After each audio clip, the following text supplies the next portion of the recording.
NBA Coast to Coast podcast brought to you by thelines.com. Coming to you from the West Coast, Josh Lander, joined by Nate Weitzer. He's on the East Coast, and we've got some best bets here for you on a Tuesday with 4 games in the NBA. So we've got some sides and totals looks for you in this one. Also have another episode up with Play a Prop, so make sure to subscribe to that channel and follow along with us all season so you don't miss either of these episodes. Also want you to head to the description of the video right below us. You'll find the link to the email newsletter so you stay up to date. Everything that we have up on thelines.com and the betting world in general, that comes out every Friday. And Nate and I have our parlay pick that we're a little bonus play. We're not throwing in these episodes, just putting those in the newsletter every Friday. A little 2-0 now, 2.5 units up on the season. So looking to keep that going. Hope to see you guys there in that newsletter. But Nate, let's go ahead and jump into what you've got here for this little 4-gamer tonight. Yeah, it's going to take the Bucks -2, 2.5 at the moment. It's fluctuated between 3 and 2. With the Pacers on a back-to-back, the Bucks are on normal rest here. Pacers might have Halliburton back, but I mean, he has not played well against the Bucks this season, or really, in general, when Giannis is out there. I think they're better poised to slow him down than they were in that playoff series last year. And the Pacers, they've lost 3 in a row without Hallie, and TJ McConnell's playing hurt behind him if he does go. But it's as much about what the Bucks can do, even if the Pacers are at full strength here. They've been very solid defending the 3-point line, number 7 since the All-Star break. And they, in 2 meetings against Indy, they won basically by winning the 3-point margin. They held Indy to 12 threes at 34%, 109 defensive rating, very solid against this Pacers team.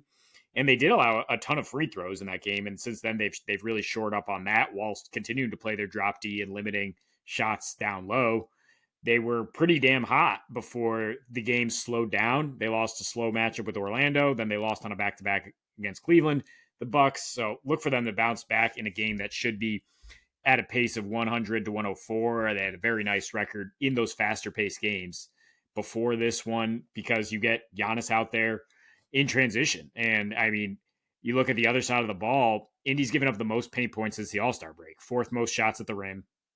They're lucky, I guess, still giving up the most paint points, but they're lucky that opponents are shooting the 6th worst percentage. And Giannis ain't missing down there.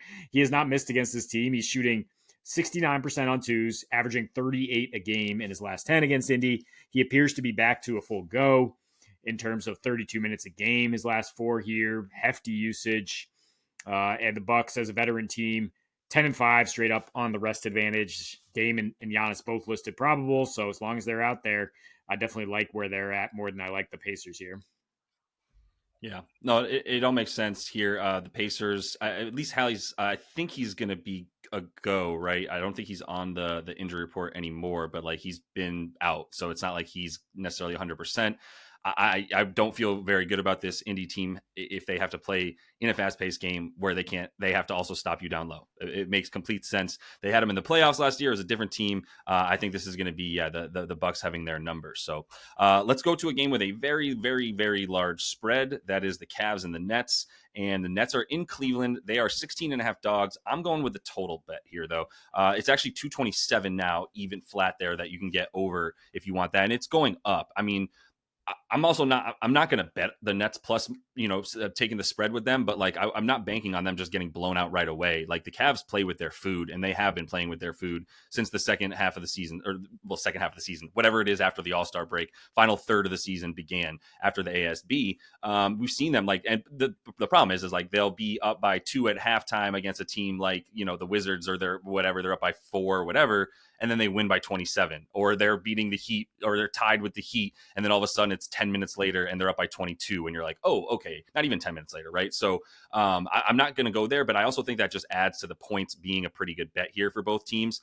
You look at the Nets side, they're going to have some weapons. Like I don't believe we have the official NBA report for them yet either on the injuries, but like Cam Thomas missed. I think he's still going to go. D'Lo hasn't really missed even on back-to-backs. Like maybe one of them misses. I believe Cam just played the other night, so maybe one like he misses, but like D'Lo plays. One of them's at least playing, and with them out there, at least one of them out there, they've increased that, not just the offensive rating, but the pace as well, especially with D'Lo a lot more, as he's like very willing to shoot within the first couple seconds of that shot clock. But that's a big reason why this Nets team has like at least been not formidable, but at least competent on offense, right? Over the course of basically the last 5 games, once they started bringing these guys back, because there was a stretch there where if both of them weren't playing, and they were going to struggle, they were struggling to get 100 points, which makes total sense. But now you have just microwave scores, plus the Cam Johnson now is much more effective, as you talked about the other day, as a catch and shoot player especially against the Cavs. Now he's going to have people to actually set him up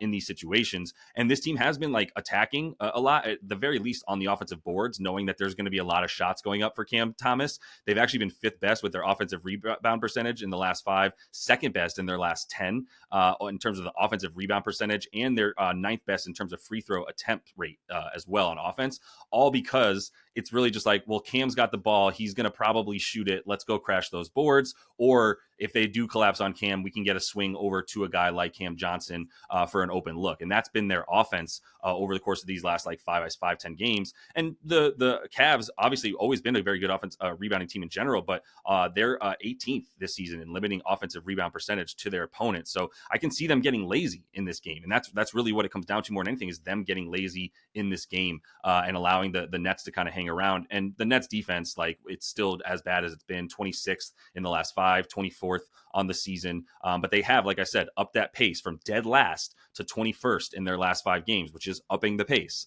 big time. So I think we'll be able to see. I mean, I don't need to tell you that Cleveland's going to be able to score on Brooklyn. I don't think. This is the number 1 offense in the league for a reason. And so even if they're not bringing it, they're probably going to lazily walk themselves into 120 in this game, right? Right. Their team total 122. Nets now up to 104. I mean, don't have. I kind of like the Nets team total being that low, based on what you're talking about, which is them ramping up offensively and a little more pace, and the Cavs probably not, bringing it too much, with whoever's next on their schedule drawing more of their attention. But with this way, you do have multiple outs. You just take the game total. You can get Cleveland scoring 130 and be just fine, because it's apparently over season. I mean, we took 4 totals last night on the show, and the 2 overs hit. The 2 unders were overs, because at least one team, it seems like, is just going to not give a care on defense here in March as we head down the stretch of the NBA season. And I trust the Wizards to not really give a care here on back-to-back. So let me take Pistons alt line, though, minus 10.5, pair it with the Clippers money line, which might be a little more dicey here at New Orleans. But I still think the Clippers are a good team to back as favorites. They are 25-10 straight up on the season. They've lost a couple short spreads lately, mostly twice to the Suns, once the Lakers as favorites, but above the key number of 6, they've won 10 of their last 13.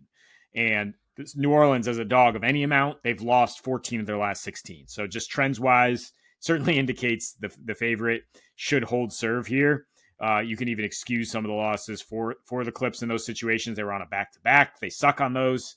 The Lakers immediately after the trade.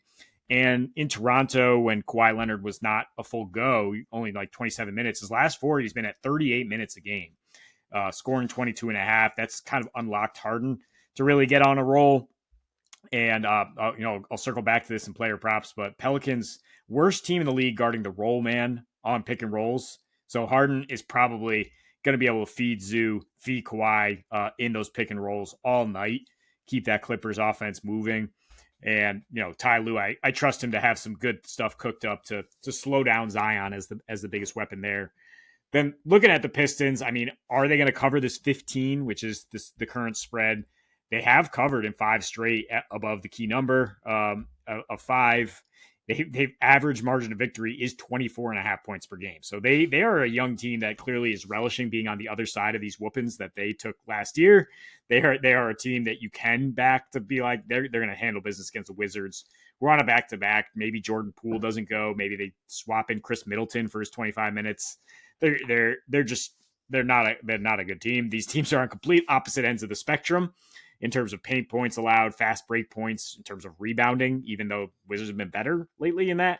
The one thing Detroit gives up is points off turnovers, and Washington's bottom 10, of course, forcing turnovers. Their average margin of victory on back-to-backs is negative 18, and they're 3-7 against the spread. So, again, trends suggest this should hit, but the line itself is fair at 15, so I would look for a way to kind of tweak it down here with an alt line to get it around 10 points. Yeah, no qualms with that. I mean, the Pistons should handle business. I don't. I have to look it up. I have this feeling from watching some of the games that they like do play down to their competition a bit, but this is a spot, and this Wizards team could not be trying to lose any more than they already are. Yeah, wouldn't surprise me if Poole sat. I think Smart and Middleton are probably back, but this Pistons team is for real, man. This might be like a top. It's at least top like 6, 7 rosters that I'd love to have for the like if I have to have a team for the next like 10 years of my life, like this is a team that I want. This is a really good young core, and it's definitely going to be able to make some noise, I think, down the stretch here and at least bother some teams in the playoffs. And yeah, as far as the Clippers money line as well, yeah, I do like that bet. And here's I'm just gonna go right into my pick for it. I like CJ McCollum under. We talked about all 4 games, right? Like I'm not gonna force something else here for team totals or this team to win it, whatever. It's like I'm going with CJ McCollum under because I got a couple player props here and a couple more. So this is an extra one under 25.5 PRA for CJ. And this kind of just speaks to a little bit of what's going on here with New Orleans, which is like CJ is not being used like a guy that they're trying to have win down to try to win a game down the stretch. Like it's not like he's the CJ McCollum being used the way we've seen him being used. So if you look at the games here and filter things out so that it's CJ McCollum with Zion, with Bruce Brown, with Kelly Olynyk, not going over. Averaging about 17 PRA per game in that stretch as well here. 23 per game. And that's because in one game they played the Jazz. He played 33 minutes in that game. I believe they were missing Bruce Brown in that one for most of that game. And then the Mavs as well. 2 of the worst defenses in the league. You got the Mavs without a center. You got the Jazz who are trying to lose. Every other team he's played with these guys, including the Spurs, by the way, still only got like 29 minutes in each of those games. The usage is down to below 20%. It's at about 17%. The assists, the potentials are down to 5.5 per game in these situations. So like it's all bad, man. There's not much there for him.